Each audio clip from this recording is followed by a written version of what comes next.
अस्सलाम वालेकुम। उम्मीद करती हूँ आप सब लोग खैरियत से होंगे।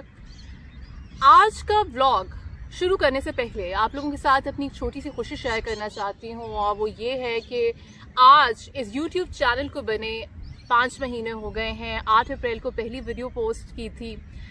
तब से लेके अब तक आप लोगों की हौसला अफजाई, तामीरी तनकीद का बहुत शुक्रिया। इससे मुझे बहुत कुछ सीखने का, समझने का मौका मिला है। इसी खुशी में आज का व्लॉग पार्क में शूट कर रही हूँ, क्योंकि पिछले कुछ व्लॉग्स में आप लोगों को शोर की शिकायत थी। उम्मीद है इस बार उस शिकायत का अजाला हो जाएगा, क्योंकि यहाँ पर तो ना बंदा है ना बंदे की जात।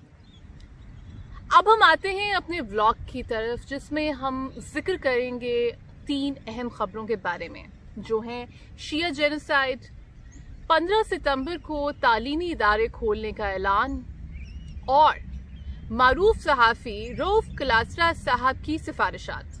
तो आते हैं व्लॉग की तरफ। सबसे पहली खबर जो कि खासी दिल दहला देने वाली है, एक बहुत ख़तरनाक रुझान है जो हम पाकिस्तान में देख रहे हैं, और वो ये है कि किसी भी फ़िरक़े को काफिर करार दे देना। मैं ये नहीं कहूँगी कि ऐसा पहली बार हो रहा है, ये बहुत अरसे से चीज़ चलती आ रही है, लेकिन अब इसमें शिद्दत आ चुकी है। आजकल तमाम मलबा अहले तशी या शिया हजरात पर गिर रहा है। मेरा ताल्लुक़ एक कट्टर सुन्नी घराने से है, और मैंने अपने बचपन में कभी भी शिया सुन्नी इख्तिलाफ के बारे में इस तरह की गुफ्तगू नहीं सुनी थी जो आजकल के बच्चों को सुनने को मिलती होगी।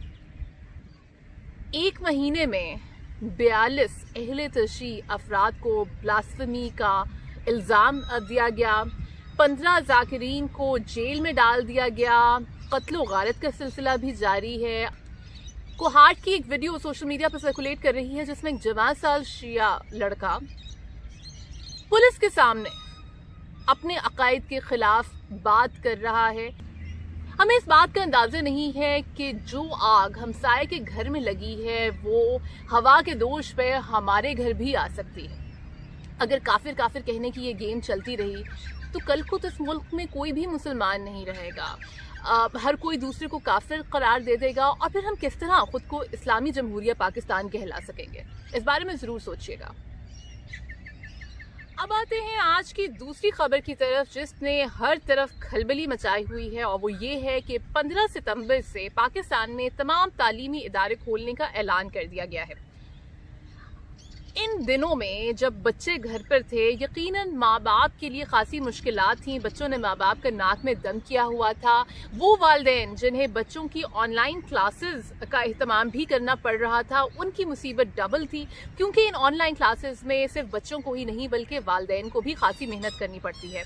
कोई आम वक्त होता तो मैं यकीनन माँ बाप को मुबारक देती कि आपकी जान छुटी, लेकिन आजकल कोरोना वायरस का ज़माना है। मैं खुद एक स्कूल में नौकरी कर चुकी हूँ। मैंने तकरीबन 5 साल एक स्कूल में पढ़ाया है, और मैं इस बात से बखूबी वाकिफ़ हूँ कि बच्चों के साथ SOPs फॉलो करना बहुत मुश्किल काम है। इनका बस नहीं चलता कि ये एक दूसरे पर चढ़ जाएं, और अब एक ही क्लासरूम में कई बच्चे होते हैं। सोशल डिस्टेंसिंग किस तरह मेंटेन होगी, मुझे इस बात की समझ नहीं आती। आप में से वो लोग जो अपने बच्चों को छुट्टी के वक्त स्कूल से पिक करते हैं, इस बात से बखूबी वाकिफ़ हैं कि छुट्टी के वक्त किस कदर अब घुमसान का रन पड़ा होता है, एक अफरा तफरी होती है, बच्चे भाग रहे होते हैं।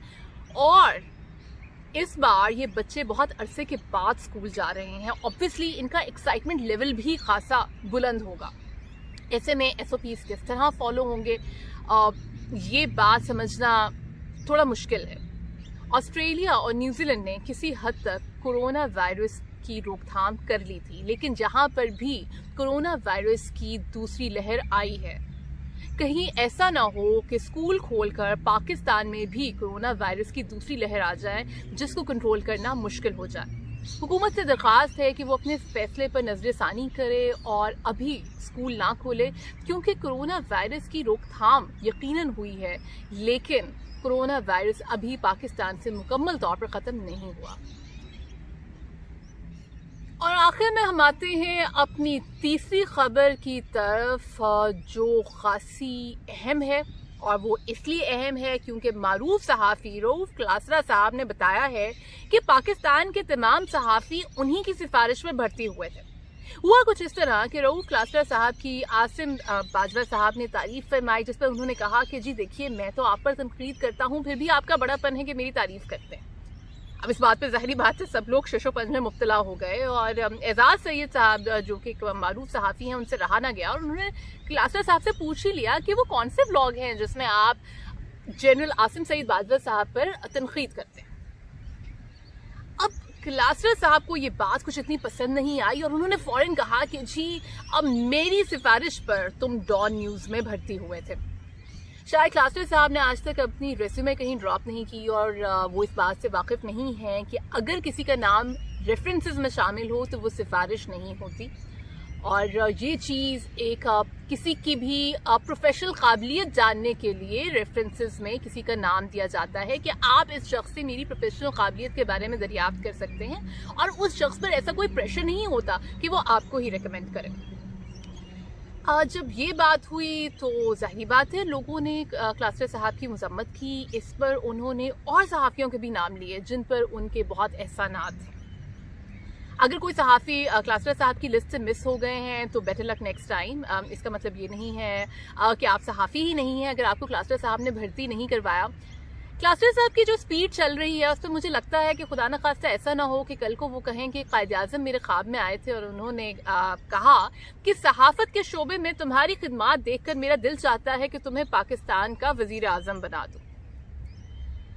पाकिस्तान में बहुत से मसले चल रहे हैं और ऐसे में सहाफ़ियों का सोशल मीडिया पर लड़ना झगड़ना कुछ समझ में नहीं आता। लेकिन ये बात भी है कि ये चीज़ तो बहुत अरसे से नज़र आ रही थी कि होने वाली है।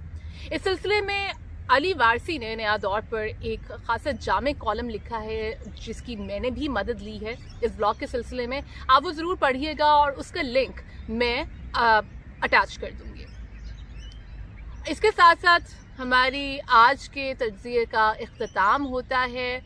अगर आपको भी कोई ऐसी खबर लगती है जिसके बारे में बात होनी चाहिए तो मुझे ज़रूर बताइएगा। मैं वादा नहीं करती लेकिन कोशिश ज़रूर करूँगी कि खबरों पर तज्ज़िये का सिलसिला जारी रहे। आपसे ये भी दरख्वास्त है कि अपने दोस्त, अहबाब, अजीज़, रिश्तेदार, खालाओं की, नंदों की, ससुरालों से भी कहिए कि वो मेरे चैनल को सब्सक्राइब करें। अगली वीडियो तक के लिए खुदा हाफ़िज़।